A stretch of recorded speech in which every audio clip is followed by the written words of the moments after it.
grand slam. Swinging a high fly ball, a grand slam. Spectacular defensive plays, dominating pitching, and arguably the most electrifying play in baseball. Here comes Wilyer rounding third. He's trying to score. He dives in. We've got it all in this week's Red Sox Top 10.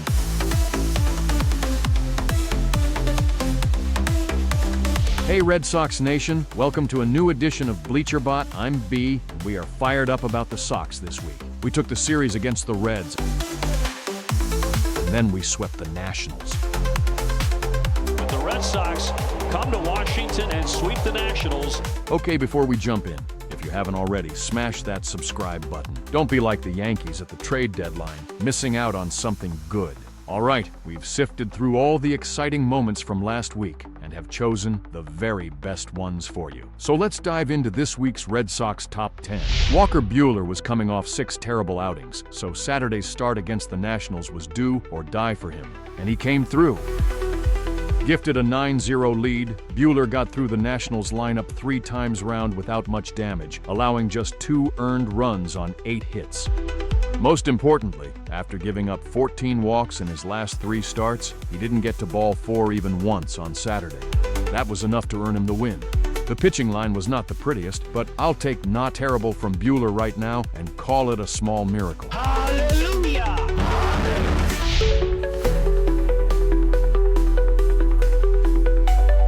Garrett Crochet made 2 starts last week, and yeah, he won both. Were they vintage Crochet? No. But that's exactly what true aces do.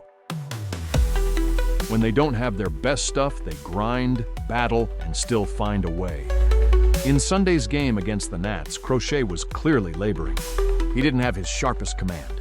The Sox are up 4-0 early, but Crochet's pitch count is climbing, and trouble comes knocking in the 3rd inning. A couple of walks, a hit, and suddenly the bases are loaded with 2 outs.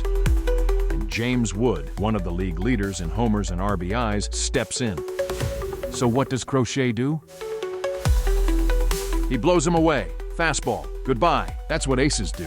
They slam the door when it matters most. Crochet is going to his 2nd All-Star game, and he fully deserves it.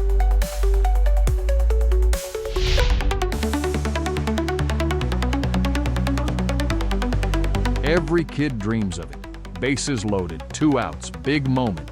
Wilyer Abreu had his moment in Game 2 against the Reds, and he delivered. Swinging a high fly ball, he got underneath this one. A drive to right, and that ball is gone. A grand slam. It's the bottom of the 3rd inning. The bases are loaded with 2 outs, and Abreu gets the pitch he was looking for and deposits it into the Red Sox bullpen for his first ever grand slam. Boyhood dreams realized.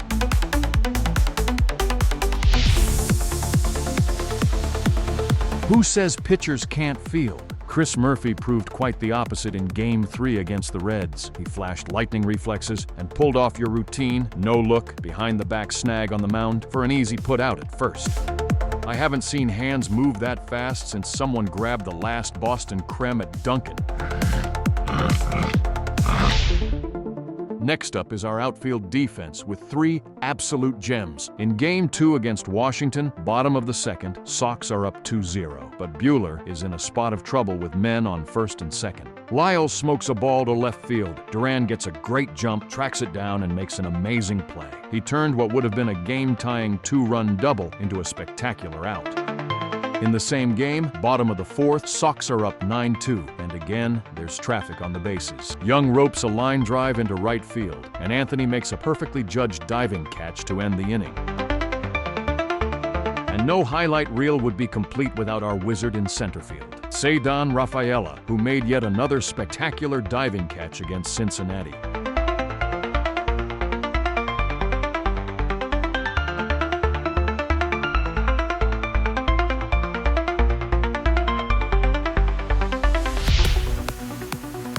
.37 is the new 27 for Aroldis Chapman, who is blowing hitters away and gobbling up saves. And down he goes Hackett, 1-1 to strike out De La Cruz.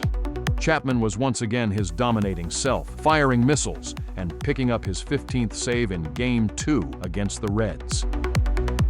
Then on Sunday against the Nats, Sox up 5-3. Cora brings him in early in the 8th inning to face the heart of Washington's lineup.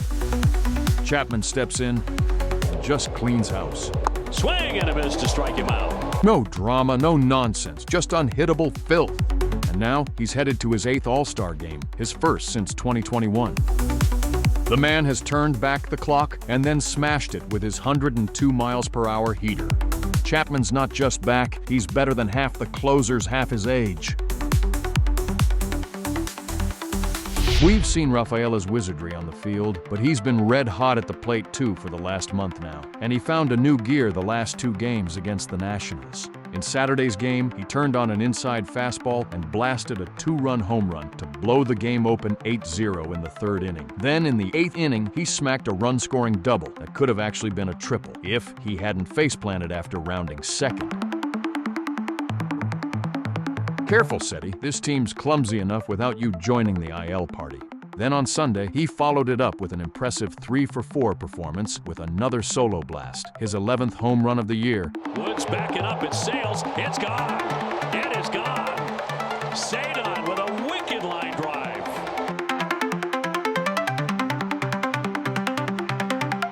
Across those 2 games, Rafaela went 5 for 8. That's a .625 average with 2 home runs, 2 doubles, 4 RBIs while scoring 3 runs. Hits, homers, runs, doubles.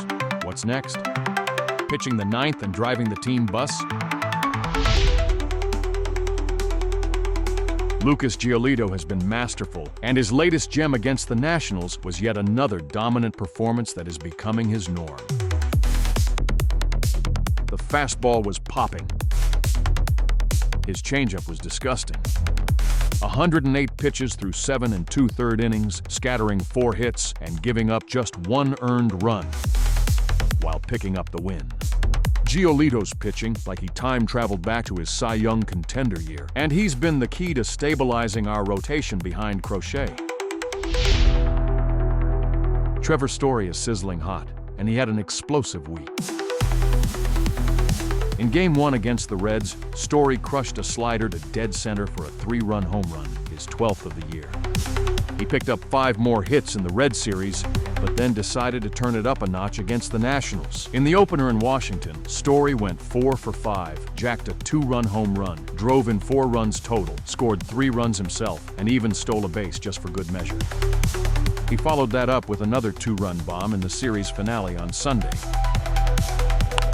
The swing and a high drive into left field. That's deep. That is way, way back. She is gone. Home run number 14. A 2-run shot. Red Sox with a 4-0 lead.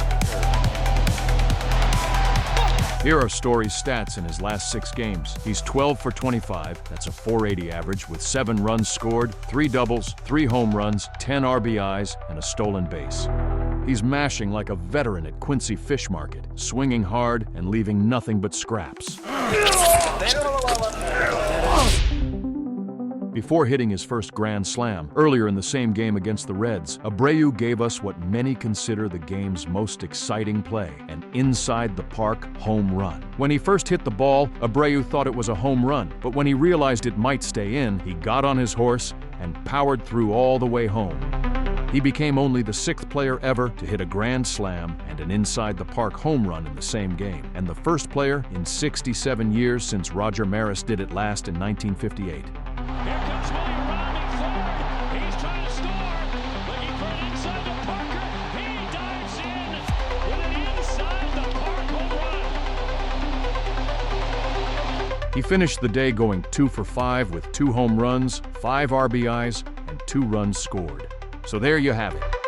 You accomplished something that hasn't been done in 67 years. You deserve to sit at the top as the #1 performance of the week. By the way, feel free to let me know what you think about these videos. Do you like this top 10 format? Did I miss a play? Do you think there was a better performance this week that I forgot about? Drop a comment and let me know. I'd love to hear from you. That's it from me, folks. We'll see you next time on Bleacher Bot. Until then, stay tuned, stay crazy.